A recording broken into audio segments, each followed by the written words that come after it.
Nagaanii faraarra yaadni gooftaa isiniif haa baay'atu. Nagaa jirtu akkam jirtu galata waaqayyo nagaadhaanis barumsa keenya guyyaa har'aa marsaa sadaffaatti fufneetu waliin baranna. Barumsa keenya marsaa lammaffaa keessatti mata duree waaqayyoo fi gaa'ela namootaa kan jedhu waliin barannee turre. Mata dureen keenya guyyaa har'aa immoo gaa'ela dursa wal beekuu kan jedhuti ta'a. Lafa jirrutti waaqayyoon galateeffannee gara barumsa keenyaatti dabarra. Hundumaa kan dandeessu yaa waaqayyo abbaa keenya bara baraan kan jiraattu mootii waaqaaf lafaa ayyaana kee faraara keetiin nu eeddee nu gargaarte yeroo kanaa waan nu geesseef galanni siif haa ta'u. Bara amma baraatti maqaan kee eebbifamu. Gidduu keenyatti argami dubbii kee nu barsiisi nutti dubbadhu. Maqaa gooftaa Yesuus Kiristoosiin ameen. Tole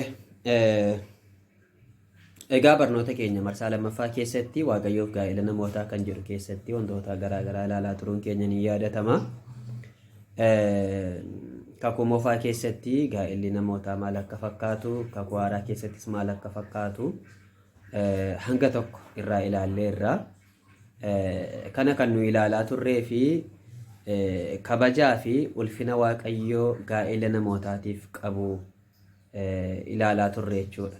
Waaqayyo gaa'ela namootaatiif kabaja addaa ulfina addaa akka qabu gaa'elli namootaa kun ulfinatti qulqullummaatti eegamuun akka sarra jiraatu wal faanatti wantoota baay'ee irraa barachaa turreerra jechuudha.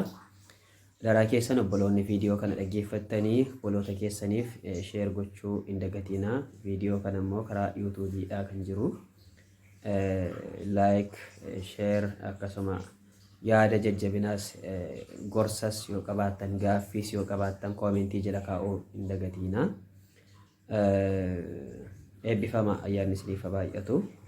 Warroonni haaraa taatan yoo jiraattanii subscribe gochuudhaanii viidiyoo kana hordofaa hiriyoota keessan bira akka ga'us godhaan isiniin jedha. Kana gochuun kan barbaachisuu fi faayidaa namootaatiif jechadha. Faayidaa namootaatiif jecha. Sheer gaafa gootan faayidaa namootaatiif jecha gootu malee faayidaa kootiif jecha miti. Obboloonni yoo dhaggeeffatanii keessumaatii bara yeroo ammaa kana keessa yerootti gaa'elli namootaa manca'e, yerootti gaa'elli namootaa babbade, yerootti gaa'elli toora isaa gadhiise, yerootti gaa'elli daangaa darbe, yeroo akkasii kana keessa dubbii waaqayyoo barachuun baay'ee murteessaadha. Baay'ee barbaachisaadha jechuudha. Kanaaf obboloota keessan fayyadamtoota taasisaan isiniin jedha. Gaa'ela dursa wal beekuu kan jedhu kana keessatti dursanii wal beekuun jireenya namoota gaa'ela godhachuudhaaf adeemanii fi keessumaa baay'ee barbaachisaadha. Dursa wal beekuu kan jedhu kun warra gaa'ela keessa jiran otoo hin taane warra gaa'elatti adeemaniif kan fayyadudha keessumaati jechuudha. Dursa wal beekuu. Dursa wal beekuun kun utuu gaa'elatti hin seeniin wanta godhamuu qabudha. Utuu gaa'ela keessa hin galiini wanta ta'uu qabudha jechuudha dursa wal beekuun. Gabareen tokko sanyii tokko facaasuudhaaf dursa maal akka godhu beeka. Dursa haalduree barbaachisaa ta'e qopheessa. Haaldureen barbaachisaa ta'e suni lafa sana qotuu, lafa sana qotee bulleessuu sanyiitti facaasuudhaaf akka ta'utti erga lafa qotee bulleessee jedhee booddee immoo yeroo bokkaan roobu ilaallateetu sanyii isaa facaasaa jechuudha. Lafuma abbaa fayyaa dhaqeetu lafuma duudaa irratti sanyii facaasee hin galu qonnaan bulaan qote bulaanii. Lafa abbaa fayyaa dhaqee sanyii fudhatee bajjiidhuma irratti facaasee hin galu callisee utuu qotiin utuu lafa sana hin qulqulleessiin utuu akka sanyiidhaaf ta'utti haala sana hin mijeessiniif lafa sanatu hin mijeessinii lafa abbaa fayyaa dhaqee namni lafa duudaa yookaan bajjii irratti sanyii facaasee galu hin jiru. Dursa wal beekuun kun egaa nama utuu gara gaa'elaatti hin dhufiin utuu walii wajjiniin dhufanii tokko ta'anii jireenya hin jalqabiini maal ta'uudha? Dursanii wal beekuu. Dursanii wal beekuu. Dursanii wal beekuun qaama lachuuf iyyuu bu'aa qaba.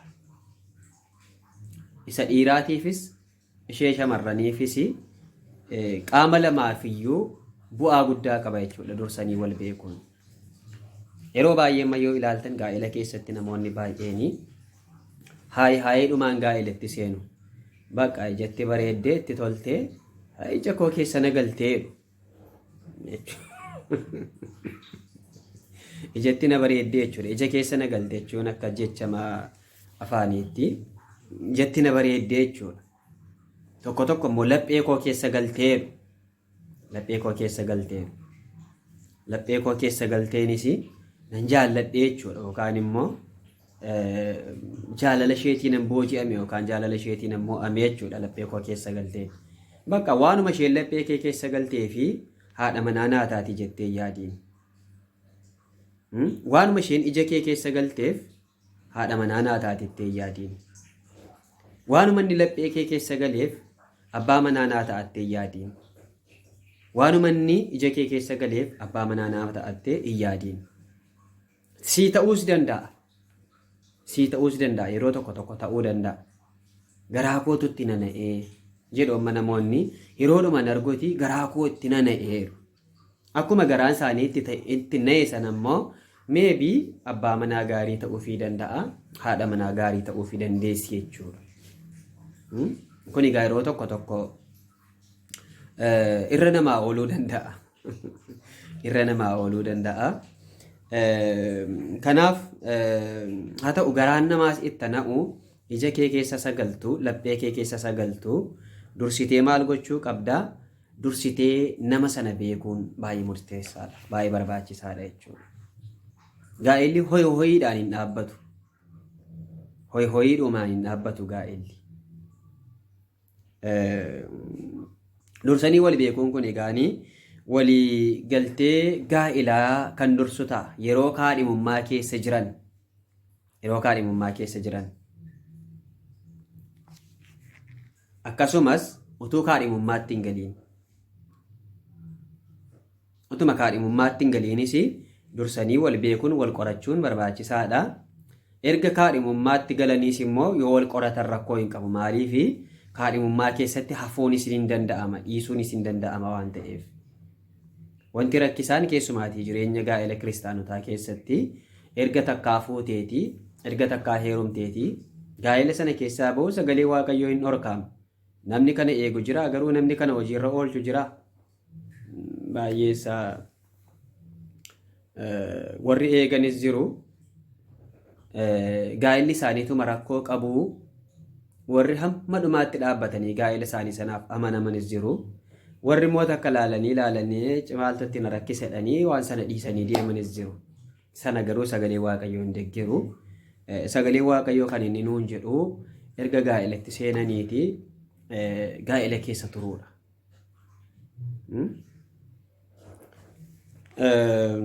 Kana yeroo biraa ilaalla rakkoo hin qabu. Wal beekuun egaanii walii galtee gaa'elaa dura jechuun kaadhimummaa keessa yeroo jiran akkasumas kaadhimummaatti utuu hin galiinii kan geggeeffamudha jechuudha.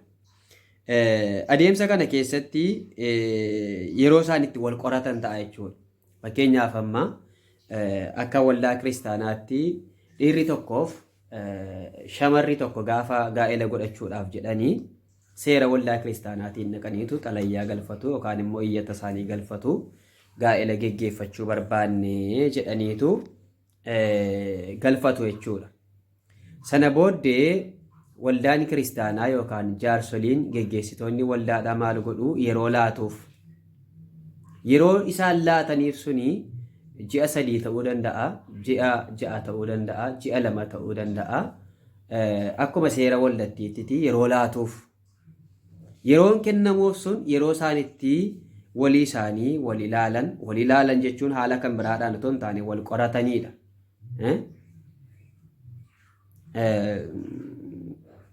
Challenge yeroo isaan itti challenge keessa darbanidha jechuudha. Walii isaaniitti yeroo isaan itti challenge keessa darbanii gara gaa'elaatti dhufanidha. Malee waldaan kiristaanaa har'uma dhaqanii nu eebbisaa jedhanii fi tolee katteema fuutee hin eebbistu. Adeemsa qabdi jechuudha. Adeemsi sun egaan jara lachuuf iyyuu baay'ee barbaachisaadha. Yeroo tokko tokko mufiitu jira. keessumaati waldaan kiristaanaa yoo isheenii mee turaa kaajii amma kana turaa yoo isheen ittiin jettee obboloonni yeroo isaan itti mufatanii deeman faa jiru. Lakki mufannaan barbaachisu waldaan kiristaanaa jireenyuma gaa'ela namoota sanaaf jetteedha malee akka isaan mufataniifis miti. Isaanii mufachuusuudhaafis miti. Dogoggora namootaarraa kan kaase akkamittiin itti amma kana turaanuun hin jedhu. Ammuma maaliif nuun raawwatan kanuma gidduutti torbeema kana gidduutti ji'uma kana gidduutti dafaniidhuma maaltu si sarde maaltu si sarde baay'inni si gaggabsu maal kana jechuun isaanii gaa'ela keetiif of eeggannaa kennaa jiru barre akkuma waaqayyo gaa'ela namootaatiif of eeggannaa godhe kabaja godhe waldaan kiristaanaas gaa'ela namaaf of eeggannaa gochuu isheedha kan isheenii ji'a 2 turaame ji'a 3 turaame ergasii booddee immoo haala keessan ilaalleetu haala isinii mijeessinaa kan waldaan jettu gaa'ela sanaaf eeggannaa gaa'ela sanaaf kunuunsa gaa'ela sanaaf iddoo laachuu isheeti.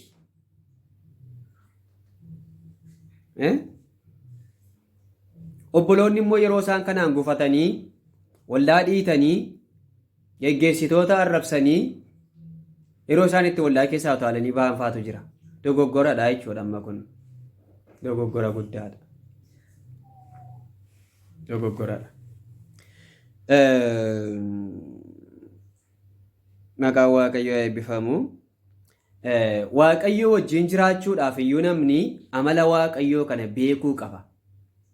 Waaqayyoo wajjin jiraachuudhaaf amala Waaqayyoo beekuu qaba. Namni tokko nama tokko wajjin adeemuudhaaf nama sana eenyummaa isaa beekuutu sarra jiraata. Eenyudha namni kun? Amalli isaa akkami? Deddeebiin isaa akkami? Haalli isaa akkami? Namummaa isaa keessatti nama akkamiiti? Baqa nama sana beekuu murteessaadha jechuudha. Nama sana hin beekne taanaanii wajjin jiraachuun ulfaataadha. Wajjin jiraachuun rakkisaadha. Waa'ee Waaqayyoo maaliif barsiisti immoo waldaan kiristaanaas sadarkaa amantii jabeeffannaa yookaan cuuphaa irraa kaastee hanga sadarkaa duuka buutummaatti hanga sadarkaa barnoota garaagaraatti barnoonni macaafa qulqulluu kan kennamuu fi namni Waaqayyo isaa kana isa wajjin bara baraaf wajjin jiraachuudhaaf jedhu kana ha baratuudha, ha beekuudha. Waaqayyoon beekuudhaaf amalli Waaqayyoo maali? Amalli Waaqayyoo kana. Amala Waaqayyoo sana arga baranneeti waan Waaqayyoon jaallanne sana irraa of eeguudhaaf jechuudha. Waan namni Waaqayyotti amanu tokko amma dhugaadhumatti Waaqaa wajjin jiraadha namni jedhu waan Waaqayyoon jaallanne irraa of eeggatee jiraata. Namni dhugaatti Waaqaa wajjin jiraatu. Namni fafakkeessoo dhimma hin qabu. Waaqayyo amma qulqullummaa jaallata. Qulqullummaa isaa eeggatee jiraata jechuudha. Qulqullummaa isaa bakkee kana miti. Qulqullummaa jireenya isaa qulqullummaa deddeebii Waaqayyo wajjin qabu eeggatee adeemsa isaa hundumaa eeggateetu naamusaan Waaqayyo keenya Waaqa naamusa qabeessadha. Waaqa sabrii qabudha. Sababa kanaafi naamusa isaa eeggatee adeemsa isaa eeggatee jireenya isaa eeggateetu Waaqayyo wajjin jiraata. Maaliifi Waaqayyo qulqullummaatti gammada, qulqullummaa jaallata waan ta'eef. Waaqayyo maaliin jaallatu? Soba hin jaallatu. Waan Waaqayyo hin jaallanne kanarraa adda baanii jiraachuu jechuudha. Waaqayyo soba hin jaallatu, ati immoo sobda yoo ta'e Waaqayyo wajjin hin jiraanne jechuudha. Kanaafidha waa'ee Waaqayyoo namni kan inni baratuu fi akkuma Waaqayyo wajjin jiraachuudhaaf namni waa'ee Waaqayyoo baratu gaa'ela kana keessa turuudhaaf gaa'ela biyya lafaa kanarra hamma jiraannutti waggaa 70 ta'u 80 ta'u 90 100 ta'u sana oli sama Waaqayyo isinii kenne jiraadha. Sun rakkoo hin qabu. Hamma Waaqayyo biyya lafaa kanarra nama jiraachisetti kan wajjin jiraatamudha waan ta'eef sardaan qabu, ariifannaa hin qabu, of eeggannoodhaanii wal qoratanii wal baratanii Waaqayyoon irratti kadhatanii itti seenamaa jechuudha. Gooftaan eebbifamu. Maqaan Waaqayyoo ulfaatu. Egaa adeemsa wal qorannoo kana keessatti amala walii wal beekuutu jira. Haala walii wal beekuutu jira. Adeemsa wal qorannoo kana keessatti jechuudha. Naman wajjin gaa'ela geggeeffachuudhaaf jedhu kun amalli isaa akkami? Amalli ishee akkami? Deddeebiin isaa deddeebiin ishee akkami? Namni kun akkami? Eenyudha namni kun? Nama walii wajjin jireenya tokko dhaabuudhaaf jedhaa jiru kun Nama walii wajjiniin kaayyoo tokkoof walii galuudhaaf, kaayyoo tokko irratti waliin jiraachuudhaaf, wal faana adeemuudhaaf jedhaa jiru kun, nama wajjiniin maatii horuudhaaf adeemaa jiru kun nama akkamiiti? Nama akkamiiti?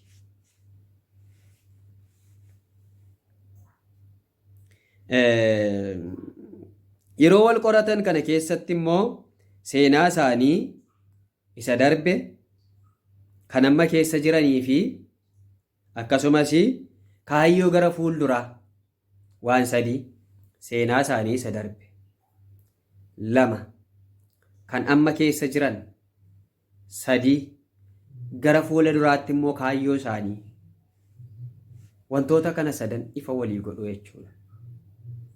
Seenaa isaa isa darbe irraa kanatti barattuu fi seenaa isaa isa darbe sana qoratteetu heci namni kun nama akkasiiti jettee akka dhiiftuuf miti. Hubadhaa. Seenaa isaa isa darbe sanarraati tarii namni kun amala akkamii qaba ture kanaan dura. Ammoo maal keessa jira? Seenaa isaa isa darbe tuun beekiini isa ammaa yoo beekte sin fayyadu.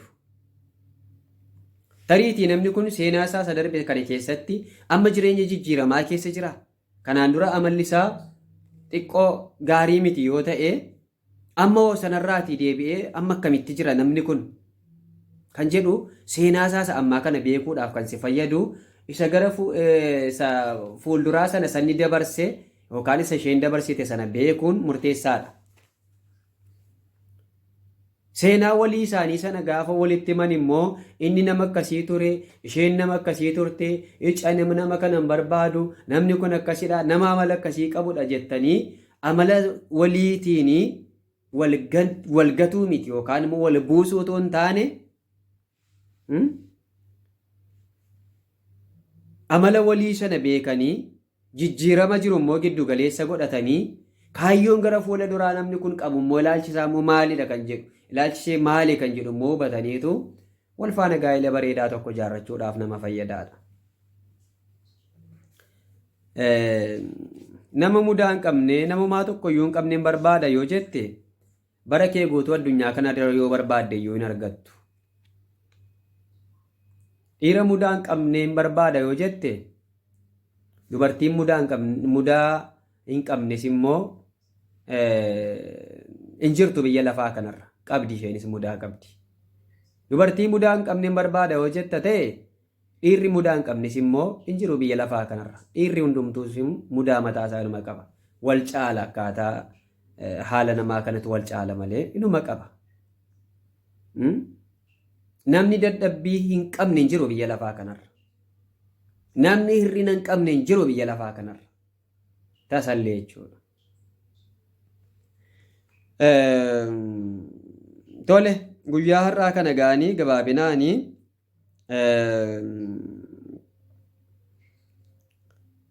isheen durbaa gaaffii isheenii isa dhiiraatiif dhiyeessuun irra jiraatu waliin ilaalla, qabxiiwwan 10 ilaalla.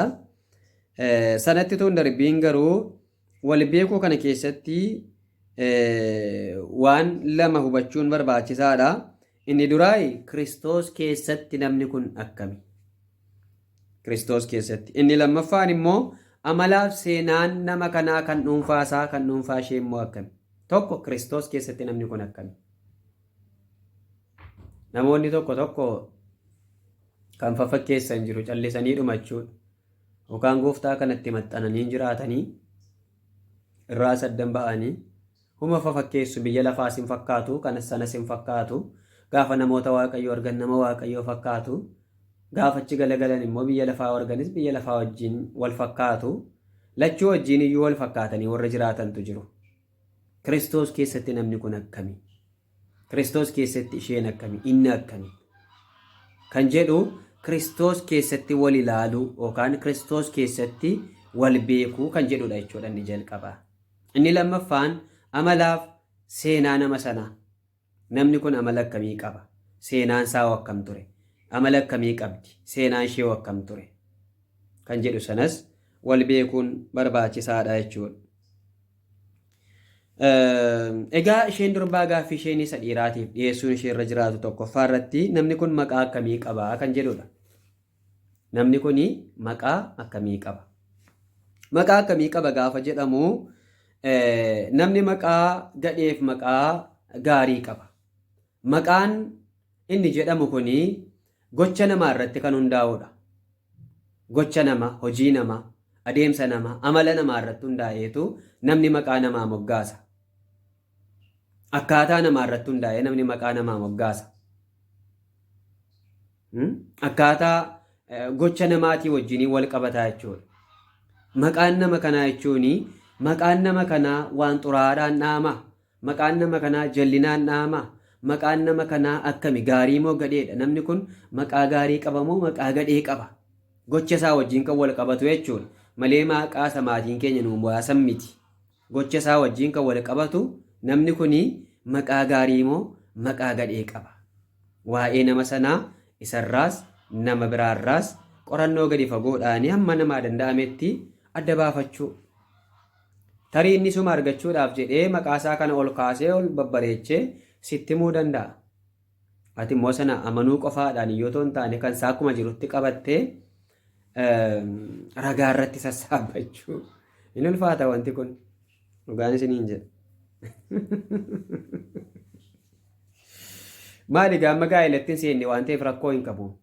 Jechuun callisanii dhaqanii keessa seenanii rakkoo keessa galuurraa utuu rakkoo keessa hin galiinii waa'ee walii harka kanattiin adda wal baafatanii itti seenuun murteessaadha jechuudha. Lammaffaanii michoonni isaa eenyu fa'i kan jedhudha. Michoonni isaa yookaan hiriyoonni isaa eenyu fa'i? Akkuma dubbiin Waaqayyoodha warri amala gadhee qaban warra amala gaarii qaban akka isaan mancaasan akkuma dubbatu. Raacitii xinnoon ishee immoo bukoo yookaan daakuu baay'ee akkuma bukeessitu. Akkasuma Solomoon immoo maal jedhaa? Titiisni tokkittiin jedha urgooftuu dibataa keessatti yoo duute guutummaa dibata sanaa akkuma balleessitu jedha. Argitu? Wanti xinnoon amalli biyya lafaa xuraa'ummaan jallinni wanti xinnooni amala gaarii mancaasuu danda'a. Kanaaf michoonni isaa eenyu fa'i? Eenyu wajjin deddeebi'a namni kun? Eenyu wajjin oola? Hiriyaansaa hidhanni isaa irra caalaa eenyu fa'idha? Warra gooftaa qabanii? Warra gooftaa hin qabne? Eenyutu irra michooma baay'isa namni kun kan jedhu michoota isaa hiriyoota isaa sanallee beeku. Hiriyoonni isaa sun namoota amala gaarii qaban yoo ta'e amala gaarii wal barsiisuu danda'u. Michoonni isaa warra inni wajjiniin oolu immoo namoota amala xuraa'aa amala hin taane amala gadhee qaban yoo ta'e amalli hiriyoota isaa sunii isa dhaaluu danda'a. Kanaafidha hiriyoonni isaa michoonni isaa eenyu fa'i kan jedhu michoota isaallee adda baafachuun kan barbaachisuuf jechuudha. Inni sadaffaanii nama of qabudha. Nama of qabudha jechuun waan hamaatti waan hin taanetti jechuun calliseedhuma nama waan argetti gadi of gadhiisuudha moo of qaba? Of qaba. Aariitti suuta kan jedhu dafee waan tokko aaree murteessuu irratti kan of qusatu waan hamaa tokkotti kan of qusatu nama of qabudha moo nama banbanu nama aaru nama dafee waa murteessu nama dafee waa murteessuu barbaadudha moo nama of qabudha? Inni arfaffaanii maatii akkamii keessatti guddate kan jedhudha. Maatii akkamii keessatti guddate kan jedhu kuni maatiin barbaachisaadha. Irra caalaa ijoolleen persentii 70 hanga 75 hanga 80 waan maatii irraa dhaalan waan maatii irraa fudhataniiti qabatanii guddatu. Kanaaf maatiinsaa akkamii maatii akkamii keessatti guddate? Tokko tokko maatiidhuma naamusa gaarii qaban keessaa dhalatanii ijoolleen naamusa gadhee qabdu jirti. Tokko tokko immoo maatii naamusa gaarii qaban keessaa dhalatanii naamusa gaarii sanaan kan guddatan immoo jiru. Egaa hamma danda'amaa ta'etti maatiin jireenya ijoollee isaanii irratti dhiibbaa gaarii gochuu waan danda'anii fi maatiin isaanii akkamii? Maatiin isaa akkamii? Maatii Waaqayyoon jaallatanidha. Namoota sodaa Waaqayyoo qabanidha. Namoota naamusa gaarii qabanidha. Abbaan isaa haati isaa akkamii?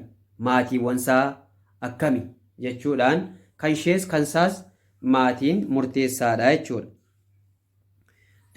Inni shanaffaanii qarshiidhaaf ilaalcha akkamii qabaa kan jedhudha.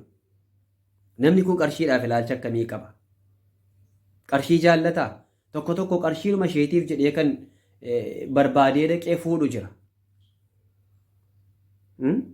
Dhiironni yeroo tokko tokko qarshiidhuma irratti xiyyeeffatan, maallaqaaf jedhanii kan ishee jaallatan, maallaqaaf jedhanii kan ishee barbaadan baay'ee isaanii jiru. Maallaqaa fi jaalala guddaa qaba yoo ta'e namni maallaqa hin jaallanne hin jiru jechuun maallaqa sana garuu namaa olitti jaallachuu hin qabnu. Namumaa gadiitti jaallanna. Nama yeroo hundumaa xiyyeeffannaan isaa maallaqarra, ijji isaa maallaqarra, yaadni isaa maallaqarra jiru yoo ta'e waanuma mana keessaatti nyaatanii dhugan baasuudhaaf illee baay'ee rakkataa jechuudha. Baay'ee maatiin beelaan dhuma jechuudha. Hin sassata waan ta'eef jechuudha namni baay'ee maallaqa jaallatu. Okay. Ja'affaanii araada garaagaraa qaba. Fakkeenyaaf tamboo xuuxuu, dhugaatii alkoolii, jimaa qama'uu, qumaaraa taphachuu, akkasuma amaloota xuraa'aa garaagaraa, suusiiwwan garaagaraa kana ni qaba. Amala xuraa'aa garaagaraa yookaan suusii araada garaagaraa qaba yoo ta'e jireenya gaa'ela sanaaf balaa guddaadha. Maatii sanaaf balaa guddaadha. Tokko fayyummaa isaa irratti dhiibbaa fida. Lama ikonoomikaalii dhiibbaa irratti fida. Maaliif har'a yoo xinnaate sigaaraa xuuxee ooluudhaa fi yoo xiqqaate maallaqa hanga 100-200 meebii fixuu danda'a ta'a jechuun hin beeku. Sigaaraa xuuxees hin beeku, galata waaqaa ta'u. Amma xuuxu wanticha waan ta'eef yeroo ammaa kun immoo yeroo itti jireenyi mi'aayedha yoo mitiire. Inni jalqabaa somba nama sanaa, garaacha nama sanaa, fayyummaa nama sanaa irratti miidhaa guddaadha. Miidhaa guddaa fida. Lammaffaan qabeenya irratti miidhaa fida. Ikonoomikaalii kufaatii fida. Namoonni suusii araada garaagaraa qaban, jimaan akkasuma qumaaraa taphachuun, warri suusii tamboo fi suusii jimaa qama'uu hin qabne kaan isaanii immoo qumaaraafaa taphatu. Dhugaatiifaa immoo dhugu. Amaloota araada garaagaraa kanarraa namni kun akkami bilisa moo araada garaagaraa kana jaallata jedhanii araada jaallachuusaaf araadarraa bilisa ta'uusaallee qorachuun, adda baafachuun, sakatta'uun murteessaadha jechuudha. Maal sii godha dhufee si jaaraa sitti aarsaa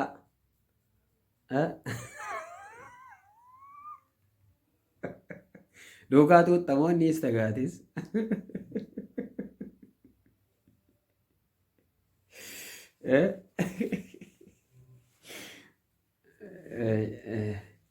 haa ta'u, okay, daqiiqaan koo deemaa jira waan ta'eef daqiiqaa kootti xumuruun narra jiraata.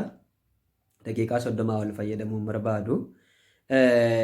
Torbaffaanii nama dafee aaruu fi lola jaallatudha kan jedhu adda baafachuun. Nama dafee aaru akkasuma lola jaallatu yoo ta'e jireenya maatii ammas balaa keessa buusuu danda'a.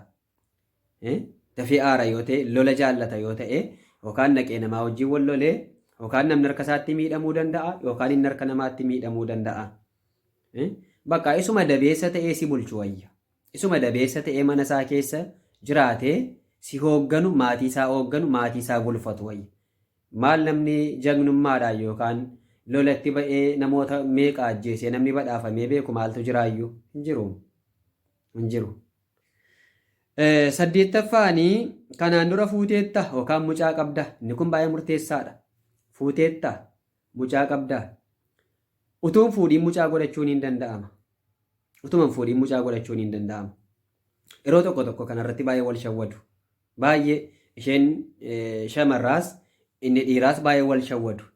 Fuudhuudhaa yoo baate iyyuu meebii kaadhima garaagaraa wajjiniin jiraatee ishee sanaa wajjiniin immoo akka carraadhaa waan hin malle hojjetee mucaa qabaachuu danda'a ta'ama. Tariitii dhiirri tokko mucaa 2, 3, 4, 5, 6 iyyuu qabaachuu danda'a ta'an beekamu. Inni garuu mucaan qabu siin jedha. Bor immoo isheen mucaa irraa godhate mucaan kun kan isaatii kan keeteetti yoo as baastee inni ani mucaan qabu jedhee si kaadeera yoo ta'e balaa baata jechuudha jireenya keetiif. Kanaaf mucaa godhatteetta yoo ta'e eeyyee mucaa godhadheera. Akkaataa itti godhatte kunoo akkas akkasiin bakka dogoggoreedhuman akkuma dingataan godhadhe. Amma horii akkamiidha?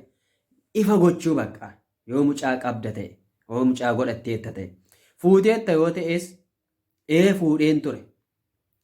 Fuutee akka carraadha haati manaa kee duute yoo ta'e yookaan waamicha gooftaa deemte yoo ta'e kun wanti hin qabu. Fuutee immoo gaa'elli sun immoo obsuma dhabuudhaan immoo rakkoon garaagaraa si mudatee gaa'ela sanarraa adda baate yoo ta'e maaliif akka adda baate akkamittiin akka adda baate sanallee ifa goote kan biraa barbaaduu malee utuu fuutee jirtu lakkeen reefuu mansiyyuu baqqaan durbumayyuu kan jedhamu reefuun si wajjin haasa'uu jalqabadha tokko sobduutti neeromiinaa warri shamarranii waamee qasi soba bor waamee qasi sobuuf jedhaa jira.